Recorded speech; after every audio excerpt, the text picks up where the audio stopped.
Assalamualaikum warahmatullahi wabarakatuh. Para pendengar dan peminat kuliah-kuliah saya di dalam kaset ini, di seluruh tanah air Indonesia yang saya cintai, di gunung, di lembah, di kampung, di negeri, di mana saja kaset ini diputar. Dalam kuliah saya hari ini akan saya terangkan suatu hal pula di dalam kehidupan kita kaum muslimin yang menjadi minat daripada seluruh kita yang beriman kepada Tuhan.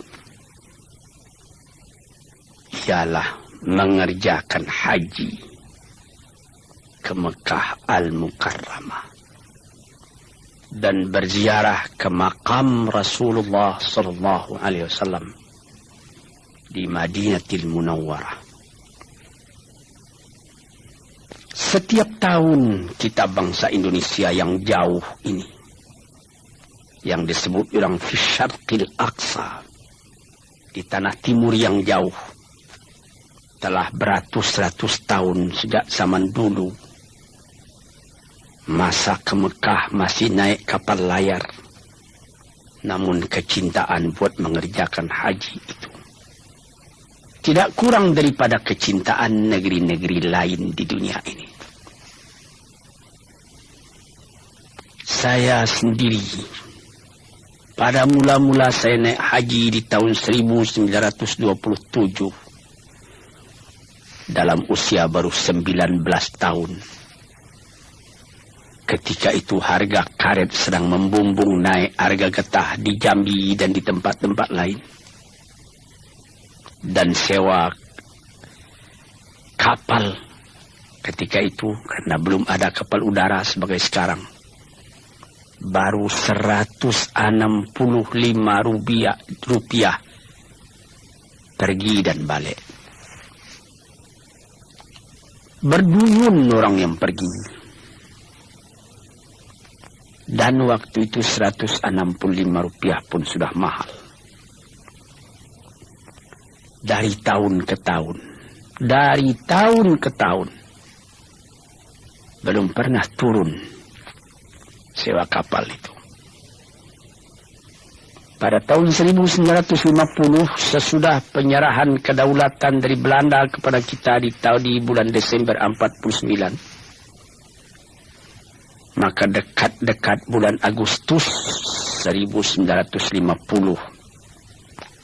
saya berangkat ke Mekah sebagai anggota MPH, Majelis Pimpinan Haji.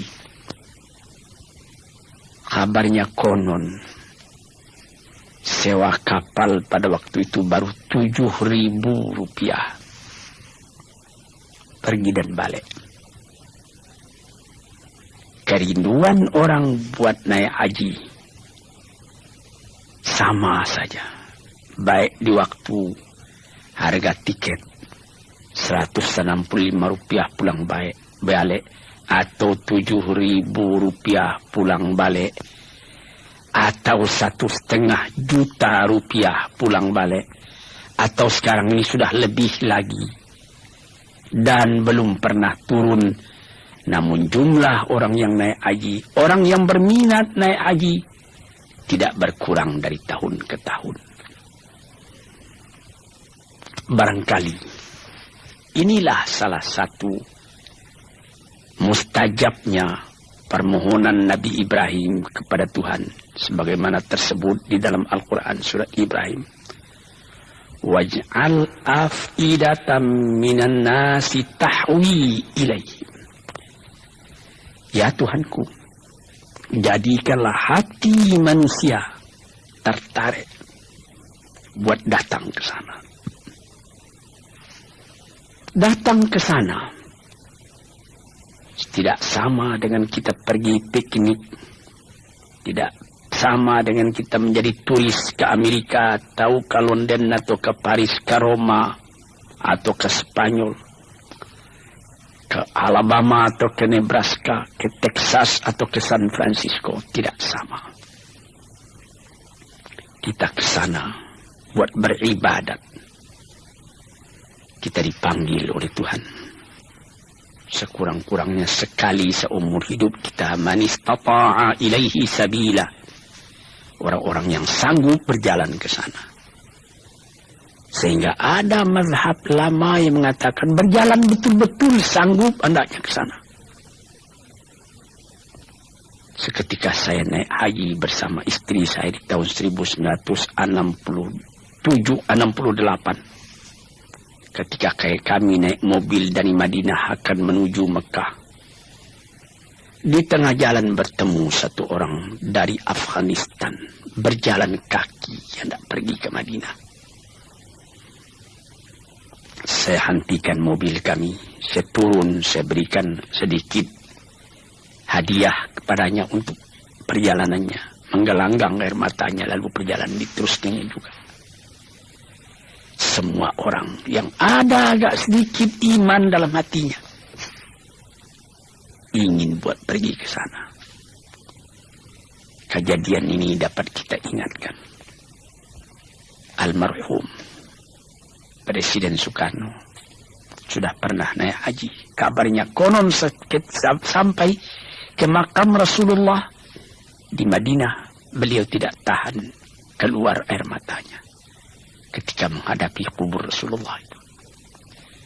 Bung Hatta pun demikian pula. Semua telah almarhum. Malah yang paling akhir, Nyonya Fatmawati, bekas istri daripada Bung Karno. Dia berniat mulanya hendak naik haji bersama-sama dengan ayahnya di tahun 1979. Rupanya sebelum tahun 1980 ayahnya meninggal. Maka disampaikannya juga niatnya.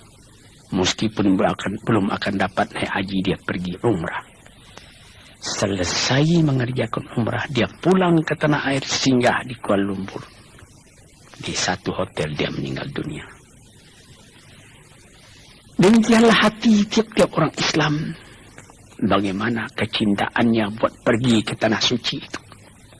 Dia tahu tanah suci tidak serupa dengan Paris, dengan London, dengan Roma, dengan Spanyol, dengan Nebraska, dengan Alabama, dan lain-lain.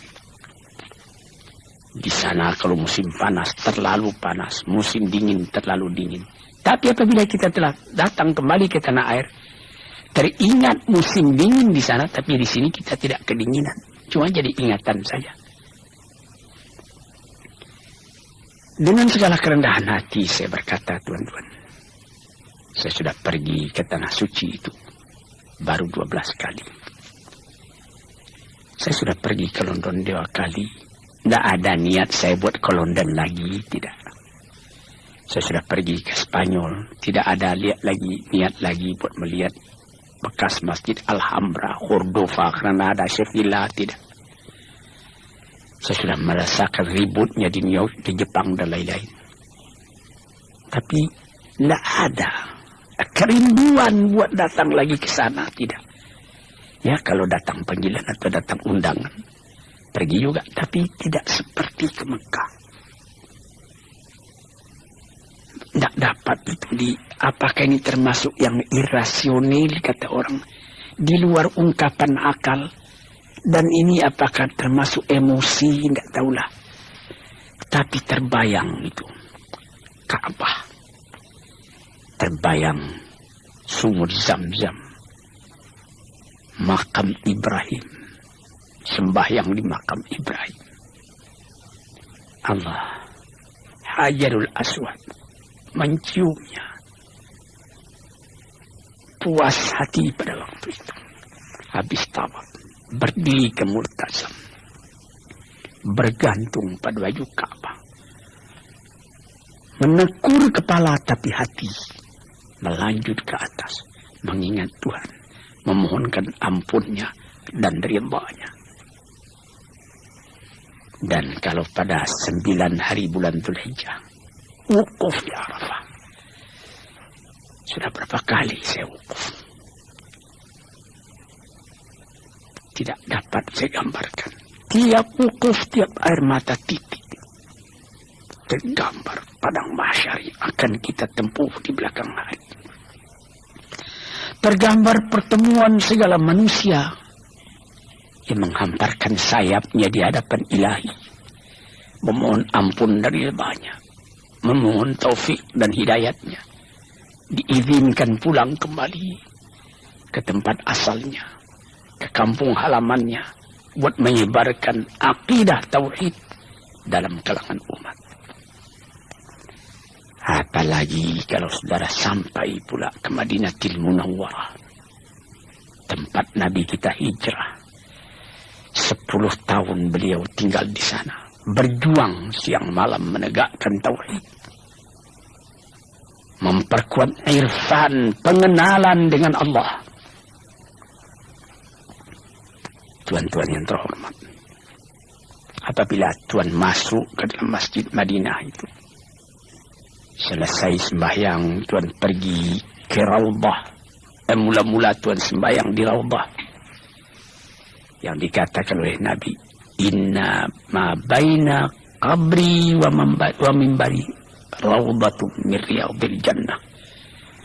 Di antara kuburku dan mimbarku ada suatu taman yang indah, taman surga katanya. Orang berkerumun sembahyang ke sana.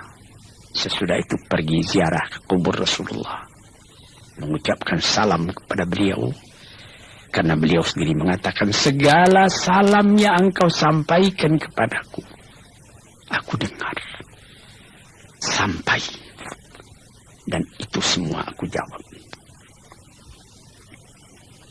Tuan-tuan yang terhormat, inilah yang dinamakan di dalam ilmu tasawuf zauq, perasaan dalam kehidupan ini.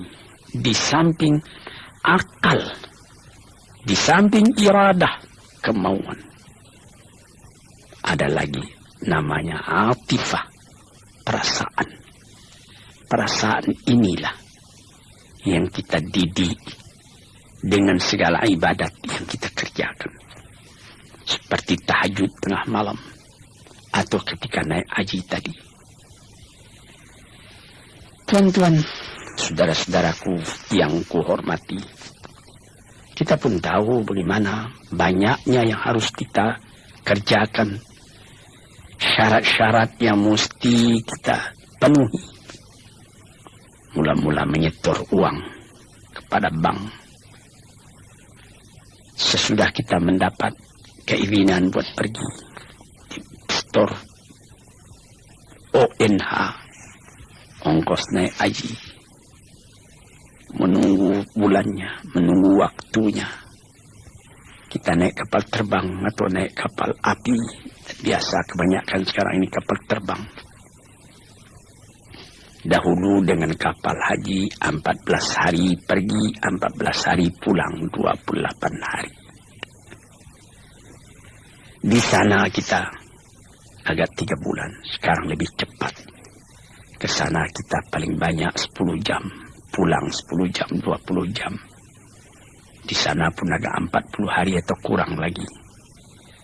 Tetapi saya juga pernah melihat kawan saya. Dia datang dengan kapal terbang ke Mekah. Selesai dia mengerjakan haji, tiba-tiba sudah lekas mesti pulang. Menangis dia. Yang lebih menjadikan kita punya air mata titik lagi waktu tawaf wada, mengerjakan tawaf selamat tinggal, selamat berpisah dengan Ka'bah itu sendiri. Sehingga ada orang yang berjalan menghadap terus ke Ka'bah walaupun dia akan keluar.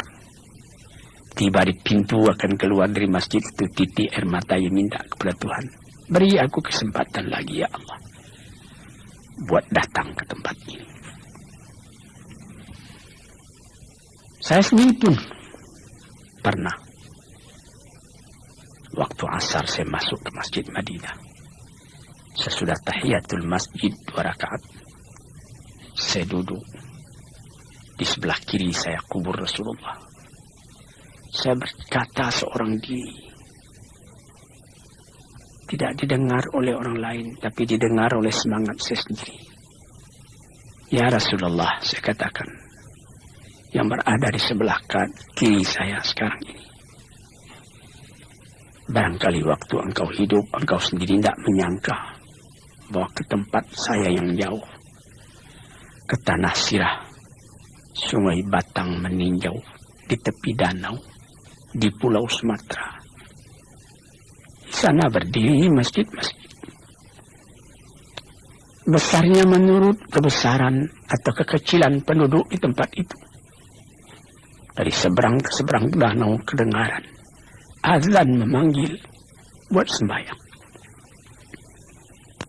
Ke sana agama ini telah pun masuk, ya Rasulullah. Kami telah datang kemari.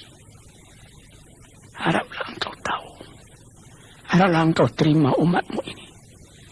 Hati kami selalu terpaut kepada engkau. Ini salah satu perasaan yang dirasakan ketika mengerjakan haji tadi. Pernah saya ketika menerangkan hal puasa menyebut bagaimanapun kerasnya peraturan, namun dispensasi mesti ada. Yaitu seperti naik haji tadi. Ada orang tua, umur sudah lebih 80 tahun. Kalau dibawa dengan kapal terbang pun sudah susah. Duduk di kapal terbang berjam-jam itu juga capek. Seperti sudah mau bercerai-cerai, rengkah-rengkah badannya itu kena angin. Orang yang begitu boleh menyuruhkan orang lain menghajikan atas namanya. Asal saja orang lain tadi sudah haji pula lebih dulu untuk dirinya sendiri. Malah di dalam suatu hadis yang dirawikan oleh Daruqutni dikatakan, kalau ayahmu telah meninggal, ibumu pun telah meninggal, engkau boleh menghajikan dia. Dahulukan menghajikan ibu, karena ada hadis mengatakan ibumu. 3 kali Rasulullah mengatakan. Jadi dahulukan menghajikan ibu daripada menghajikan ayah kalau beliau-beliau belum haji. Di sini kita melihat lagi dispensasi yang diberikan Tuhan. Mesti bagaimana? Man istata'a ilaihi sabila, kita sanggup ke sana. Kalau tak sanggup lagi, cuma mengirim cinta, menunjukkan ketaatan, diterima juga oleh Tuhan. Para pendengar yang terhormat, para pendengar yang saya cintai, ini menjadi rukun yang kelima daripada kita mengerjakan agama. Syahadat kelas 1, salat kelas 2, puasa kelas 3, zakat kelas 4, haji kelas 5. Itulah perumpamaan yang populer dalam kehidupan kita. Sehingga dikatakan oleh Nabi, Al-Hajjul Mabrur laisa lahu jazaan illal jannah. Laisa lahu jazaun illal jannah. Haji yang mabrur itu, haji yang diterima oleh Allah itu, tidak ada pahala yang lain kecuali surga. Tuan-tuan bisa menimbang sendiri, apakah ujiannya haji yang mabrur itu? Haji yang mabrur itu terasa kalau kita pulang dari sana. Hati terus terpaut juga ke sana. Ka'bah berdiri di Mekah, tetapi setelah kita naik haji, dia berdiri dalam hati kita. Dia berdiri di dalam ingatan kita. Dia terbayang terus seakan-akan di hadapan kita. Terbayangnya Ka'bah tadi memperingati pula, memberi peringatan kepada kehidupan kita. Akan hidup dengan tujuan yang tetap sampai bercerai nyawa dengan badan, bertali dengan Ka'bah. Menyembah kepada Allah, menghadapkan muka kepada kiblat. Sehingga sampai di negeri sendiri berubah hidup kita sendiri daripada yang kurang baik kepada yang lebih baik. Ini tanda daripada haji yang mabrur.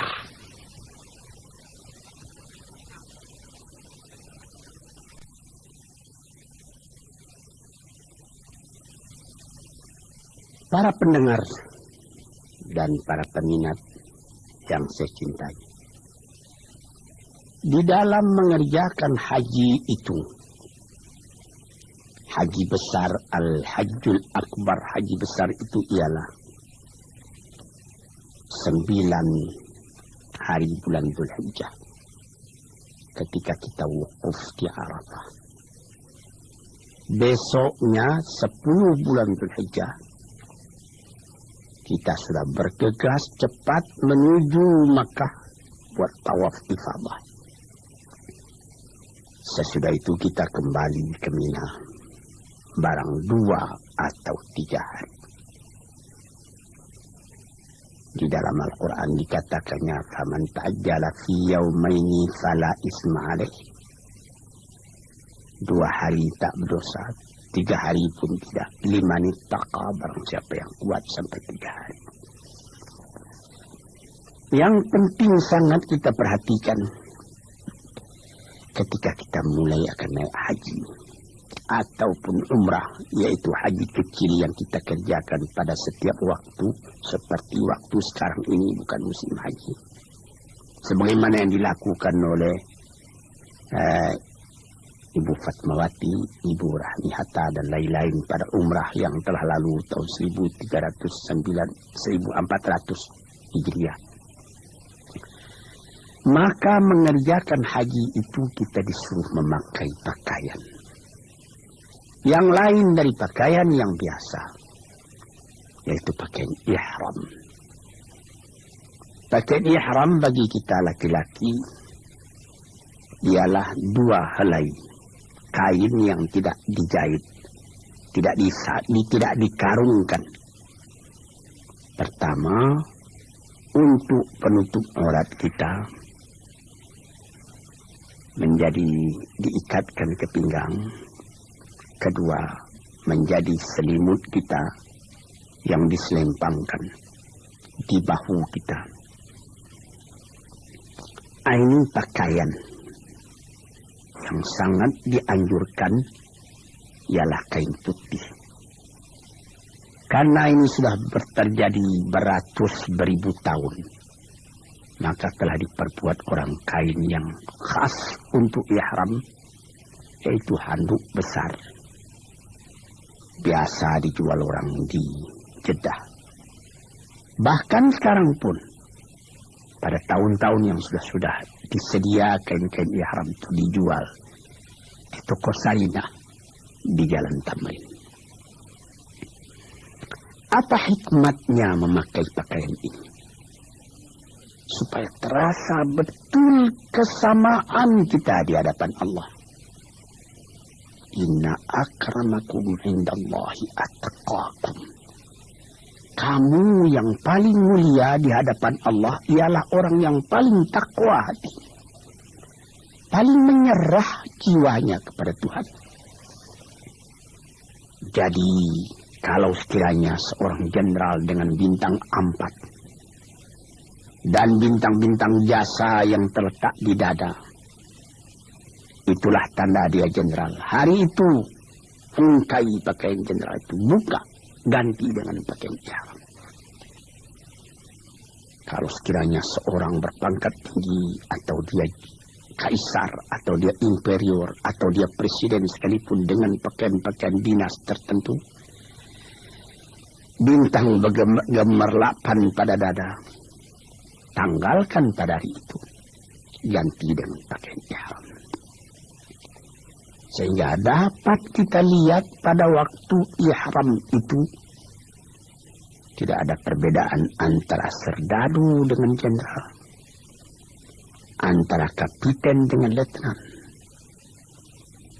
antara petani dari rimba-rimba sebelah Yaman atau sebelah Najd dengan pengembala unta kaum Badui dari padang pasir, antara datuk-datuk dari Minangkabau, antara raden-raden dari tanah Jawa, antara andi-andi dari Sulawesi, antara gusti-gusti dari Kalimantan, antara para pangeran dari Jawa, dan lain-lain.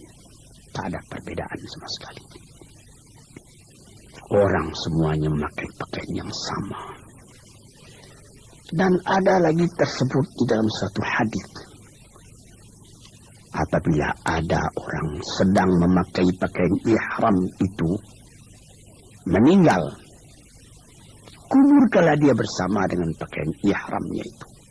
Jangan ditutup mukanya.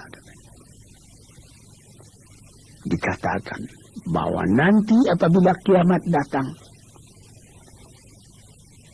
kam labista yawman aw ba'da yaum. Berapa lamanya engkau tidur di sini? 1 hari ataupun setengah hari katanya. Padahal ini sudah jutaan tahun. Apa yang lebih dulu dikeluarkannya? Labbaik, Allahumma labbaik. Dia sangka dia masih mengerjakan haji. Labbaik, Allahumma labbaik. Inilah yang kita baca selama kita mengerjakan ihram tadi. Labbaik, Allahumma labbaik. Innal hamda wan ni'mata laka wal mulk la syarika lak. Ya Tuhanku, aku telah datang kemari memperkenankan panggilanmu. Aku telah datang. Tidak ada syarikat bagi engkau, tak ada sekutu bagi engkau, esa engkau. Tidak bersekutu dengan yang lain. Segala puji-pujian, segala kekuasaan, semuanya di tangan engkau. Tidak ada sekutu engkau dengan yang lain. Inilah yang dibaca pada waktu itu. Tuan-tuan yang terhormat. Seakan-akan terbayang di hadapan kita bagaimana ratanya padang Arafah itu. Jauh saujana mata memandang padang Arafah. Khaimah berdiri beratus ribu banyaknya. Sejak dari waktu zuhur sudah kedengaran orang membaca munajat, seruannya, ratapannya, pengaduannya, rintihannya kepada Tuhan. Minta diampuni dosanya. Minta ditunjukkan jalannya lurus dalam kehidupan. Minta terang. An-nur, terang. Jangan kegelapan. Tiap tahun, tiap pergi naik haji, wukuf di Arafah, terbenam ke dalam hati perasaan. Sung-sung jiwa kita terasa kebahagiaan hati menjadi seorang muslim yang menyerahkan dirinya kepada Tuhan. Tuan-tuan, saudara-saudara, laki-laki dan perempuan. Itulah yang saya pernahkan mengatakan pada permulaan perkataan saya tadi. Bagaimana terpautnya hati ke sana, hendak mengerjakan ibadat itu, dan bagaimana pula kerinduan orang hendak meneruskan ziarah kepada kubur Rasulullah, sehingga menjadi syair daripada ahli-ahli penyair mengatakan, ya Rasulullah, telah tertanam kerinduan hendak menziarahi engkau dalam jiwaku. Moga-moga Allah melimpahkan kurnia kepadaku, sehingga ringan langkahku buat pergi menziarahi engkau itu. Syauqi ila haramin nabiyil hadi, fa'asa afuzu bimaqsadi wa muradi. Kerinduanku ialah hendak pergi meniarap, menunjukkan cinta, menitikan air mata, merindui engkau, karena engkau pun rindu kepadaku. Moga-moga tercapailah maksudku ini. Saudara-saudara yang terhormat, saya katakan tadi, haji yang mabrur itu tidak ada Yang lainnya akan dia terima, melainkan diterima Tuhan di dalam surga. Haji yang mabrur itu kayaumin waladathu ummu. Haji yang mabrur itu membuat orang setelah selesai haji sama dengan waktu dia lahir daripada perut ibunya. Bersih dia daripada dosa. Hadirin dan hadirat yang saya cintai, yang saya muliakan. Inilah beberapa tanda-tanda daripada kita orang Islam. Dan ada perkataan peringatan yang agak keras daripada Sayyidina Umar ibn Khattab radhiyallahu anhu, sahabat Rasulullah, Amirul Mukminin. Beliau mengatakan, barang siapa yang tidak tergetar hatinya buat pergi ziarah, mengerjakan haji ke Mekah itu, saya takut katanya kalau dia mati menjadi orang Yahudi atau menjadi orang Nasrani. Sebab itu di dalam zaman yang sebagai sekarang ini, alhamdulillah zaman damai, peperangan tidak ada. Hubungan dunia bertambah dekat, bertambah rapat. Terutama dengan kemajuan adanya kapal terbang sekarang ini. 427 Boeing. Ada lagi pesawat baru yang lebih kencang. Itu semuanya menjadikan dekatnya, menjadikan mudahnya kita buat sampai ke tempat itu. Kita melihat bukit-bukit, gunung-gunung, kelihatan Jabal Nur, yang kalau kita keluar dari kota Mekah, kira-kira setengah jam sudah kelihatan puncak dari bukit itu. Dengan badan yang kuat, masih muda, kira-kira 2 jam sudah sampai ke atas. Atau Jabal Sur, tempat Nabi Muhammad bersembunyi waktu dia akan pindah ke Madinah bersama Abu Bakar. Yang di situ datang ayat Thaniyah Naini idhuma fil ghari idh qala li sahibihi la tahzan innallaha ma'ana. Seketika dia berdua dengan sahabatnya Abu Bakar berlindung di dalam gua Jabal Thur itu. Orang sudah mengancam dari luar. Abu Bakar sudah cemas. Kalau Nabi kelihatan, bukan dia cemas jiwanya sendiri, biar dia mati asal Nabi jangan tersinggung. Tapi Nabi membujuknya, la tahzan, kau jangan berduka cita, Allah bersama kita. Hadirin, saudara-saudaraku, laki-laki dan perempuan, semuanya ini adalah hal-hal kejadian yang kita alami semuanya dan lekat dalam hati kita, dan kita ingin berulang kembali. Apabila kita sa'i antara Safa dan Marwa, membaca doa-doa yang maksur daripada Rasulullah.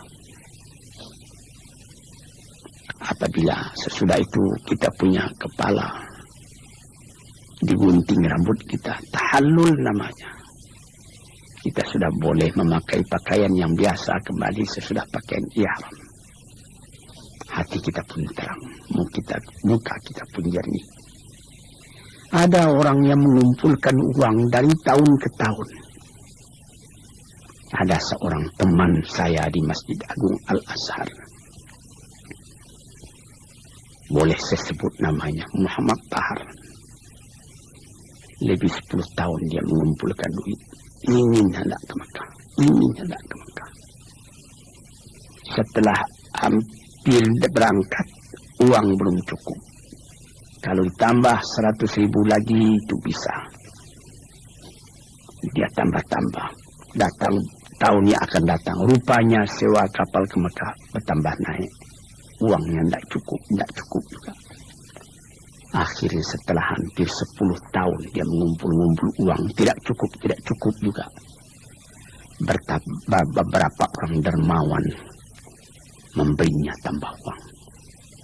Di antaranya almarhum Dr. Isa memberikan sehingga cukup dia pergi ke Mekah. Di tahun 1974 dia ke Mekah. Bukan main. Dalam kemiskinan tapi hati besar. Di dalam kesedihan tapi muka manja. Dia bangga dia kembali. Benar dikatakan bahwa orang ke Mekah hendaklah dengan ongkos yang cukup, dengan belanja yang penuh, jangan sampai minta kepada orang lain. Itu benar. Tetapi apakah agama menutup pintu bagi orang berbuat baik akan berbuat baik? Kalau begitu berapalah orang yang akan sempat pergi ke Mekah? Banyak kejadian orang memberikan, pergilah kami tolong. Pulangnya hatinya pun puas. Ini contoh fastabiqul khairat, berlomba berbuat kebajikan, dan kebajikan yang utama itu man kasyafa muslimin kurbatan min kurabil dunia kasyafallahu lahu kurbatan min kurabi yaumil qiyamah. Barang siapa yang menolong seorang kesusahan dalam dunia ini, niscaya Allah pun akan menolongnya pula dari kesusahan di hari akhirat esok. Inilah gunanya silaturahim, rasa cinta, rasa sayang antara orang Islam sesama orang Islam. Satu lagi yang meninggalkan kesan yang dalam hati kita sampai di Mekah. Tidak ada perbedaan bangsa, tidak ada perbedaan kulit. Orang hitam terlalu hitam dari Afrika, dari Ghana, dari Guinea, dari Abyssinia. Hitamnya cuma gigi saja yang kelihatan putih. Orang putih dari Afrika Utara, dari Tunisia, dari Maroko, dari Aljazair, bertemu di waktu tawaf dengan bermacam-macam rukbah tadi. Orang dari Cina, orang dari Indonesia dengan badannya yang pendek-pendek, kecil-kecil. Dipertemukan Allah, ditunjukkan oleh Tuhan kekuasaannya. Bagaimana dengan satu akidah? Bangsa yang bertebaran di seluruh dunia itu dapat bersatu ke satu tempat, merendahkan diri kepada Allah Subhanahu wa Ta'ala. Ini padahal di dunia ini masih terdapat, di negeri-negeri yang katanya sudah maju, masih terdapat apa yang disebut apartheid. Pembedaan warna kulit sebagai di Afrika Selatan sampai sekarang masih saja menjadi kemelut politik. Baru di Zimbabwe yang baru terlepas, di Rhodesia. Padahal di Amerika sendiri masih belum hilang. Di negeri yang katanya sudah sangat maju. Di Mekah tidak ada itu perbedaan kulit begitu. Orang melihat di mana-mana ada orang hitam, ada orang putih, ada orang kuning. Di dalam Masjidil Haram beberapa orang hitam dari Afrika sedang duduk membaca zikir. Saya pernah melihat membaca wirid, entah kitab Dalailul Khairat, entah apa kitab yang lain. Tiba-tiba kelihatan oleh orang Perancis yang sedang jalan juga memegang kitab itu. Dia juga rupanya bacaannya itu, dia duduk ke tengah-tengah orang hitam-hitam tadi, turut berzikir bersama-sama, turut melagukan bersama-sama, spontan. Jiwa begini, tuan-tuan yang terhormat, yang cuma ada dalam Islam, termasuk akidah. Sehingga pernah di zaman Nabi sendiri Abu Dzar, dia bertengkar dengan Bilal. Bilal itu hitam. Lalu disebut oleh Abu Dzar, ya aswad, hitam. Marah Nabi. Bumi katanya, langit dan bumi tidak seberat itu. Engkau menyebut orang, menghinakan orang dengan menyebut hitam. Menyesal Abu Dzar, dia letakkan pipinya di atas tanah. Injak olehmu, hai Bilal. Injak. Aku sudah telanjur. Itu tertulis dalam kehidupan orang muslimin. Inna akramakum indallahi atqakum. Kamu yang mulia di sisi Allah ialah orang yang takwa kepadanya. Tuan-tuan, saudara-saudara, hadirin hadirat yang mendengarkan kuliah di kaset ini. Kalau belum ke Mekah, niatkanlah dalam hati. Apabila betul-betul sudah ada dalam hati ini niat yang suci, insya Allah akan saudara disampaikan oleh Tuhan. Apabila telah datang panggilan naik haji, moga-moga diberi Allah Ta'ala rezeki saudara bayar ONH-nya, berangkat ke Mekah, rasakan nyaman itu, berjumpa dengan kawan dari seluruh dunia, kesankan amalan itu dalam jiwa, kemudian itu kembalilah ke tanah air. Saudara akan menjadi orang baru dalam keadaan yang begini, keadaan di tanah air kita sendiri. Dan hati saudara pun insya Allah akan tambah lama, tambah dekat kepada masjid, tempat menekunkan hati baginda Allah Subhanahu wa Ta'ala. Moga-moga menjadi haji yang mabrur, menjadi sa'i yang masykur, menjadi perniagaan rohani yang tidak pernah rugi. Sekianlah, moga-moga Allah memberikan rahmatnya kepada kita. Wassalamualaikum warahmatullahi wabarakatuh.